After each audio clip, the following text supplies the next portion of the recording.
महाराष्ट्र के सबसे बड़े चेहरे, ये कहना गलत होगा शिंदे साहब, महाराष्ट्र चुनाव के सबसे बड़े चेहरे हैं आप, एकनाथ शिंदे मुख्यमंत्री। मैं तो मेहनत करने वाला कार्यकर्ता हूं। एक हम देख रहे हैं जब से हम दिल्ली से आए कि महाराष्ट्र में, मुंबई में मौसम बदल रहा है।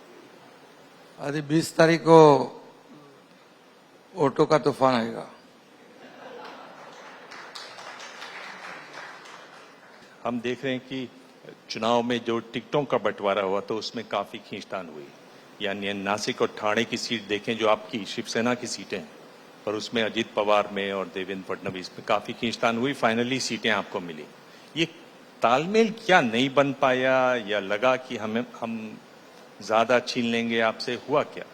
ऐसा कुछ भी नहीं है। ये परसेप्शन क्रिएट करने वाली बात विपक्ष लोग करते हैं।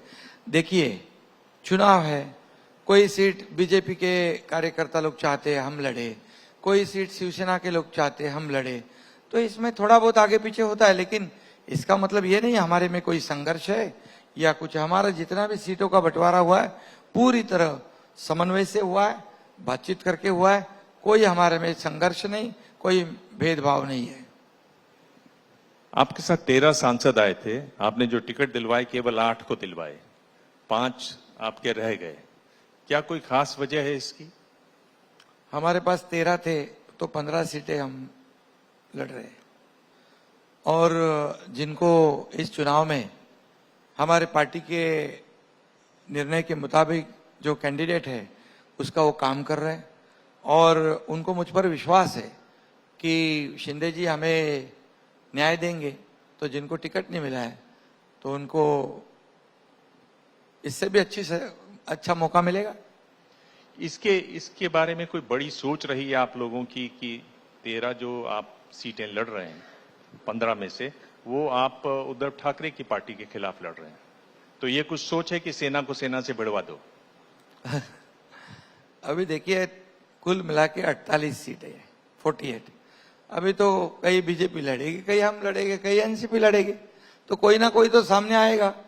तो चुनाव हम लोग चुनाव की तरह लड़ते हैं, सामने को उन्हें देखते नहीं, हम जीतने के लिए लड़ते हैं।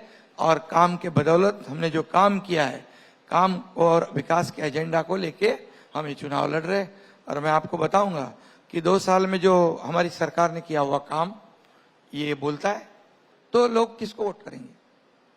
काम करने वालों को या घर में बैठने वालों को?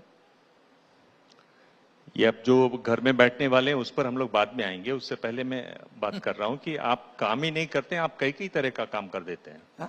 आप कई तरह का काम कर देते हैं। मैं बात कर रहा हूं मुंबई के नॉर्थ वेस्ट से जो उम्मीदवार हैं, वाइकर साहब, रविंद्र वाइकर, उन्होंने कहा कि वो बहुत टेंशन में थे, बहुत चिंता में थे, उनके पास ऑप्शन था कि या वो जेल जाएं या पार्टी बदलें, और आपसे बात की तो आपने उनकी टेंशन कम कर दी, चिंता भी कम कर दी। देखो, पर मैं ये कह रहा हूं कि चुनाव के वक्त अगर कोई ऐसा कहता है कि उस पर इस तरह का दबाव था, तो क्या उससे आपकी पार्टी को लाभ होता है? देखिए, कोई भी पार्टी का मुखिया हो, नेता हो, तो जब उसके लोग जब तकलीफ में आते हैं तो उसको मॉरल सपोर्ट की जरूरत होती है।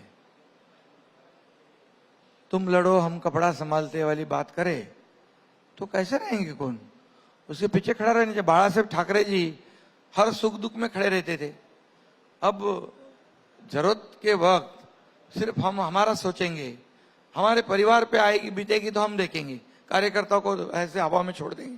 ऐसा किधर होता क्या? ये सवाल आप उनके लोगों को नहीं पूछ सकते। नंबर गिनाऊं मैं? जाने दो, छोड़ो। ये बात, एक सवाल का एक हिस्सा तो आपने जवाब दिया, दूसरा हिस्सा है मैं आपसे ये पूछ रहा हूं कि इस तरह की कोई बात करता है चुनाव से पहले, मतलब ये तो लग रहा है कि आप लोग जो छोड़ के गए वो भी इसी तरह से दबाव हुआ, तनाव हुआ कि जेल जाओगे, नहीं तो उद्धव को छोड़ो, आप लोग छोड़ के चले गए बीजेपी के पास। दूसरे दिन नहीं, वो हमारे साथ नहीं था भैया, वो तो बाद में आए। उनको पता चला बिल्कुल ये शिंदे अच्छा आदमी है, इसके साथ जाना चाहिए, इसलिए वो आए। और आपको बताता हूं मैं कि उन्होंने दूसरे ही दिन उसका एक्सप्लेनेशन दिया है, बिल्कुल वो भी सब जगह है। जैसे ही घड़ी का काटा दोपहर 2:30 पे आए, बबीता जी का दिल सास बहू साजिश के लिए मचल जाए।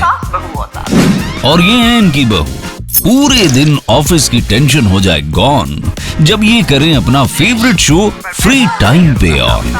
इनकी तरह आप भी देखिए अपना फेवरेट शो अपने टाइम पर और डाउनलोड कीजिए एबीपी लाइव ऐप अपने स्मार्ट टीवी पर।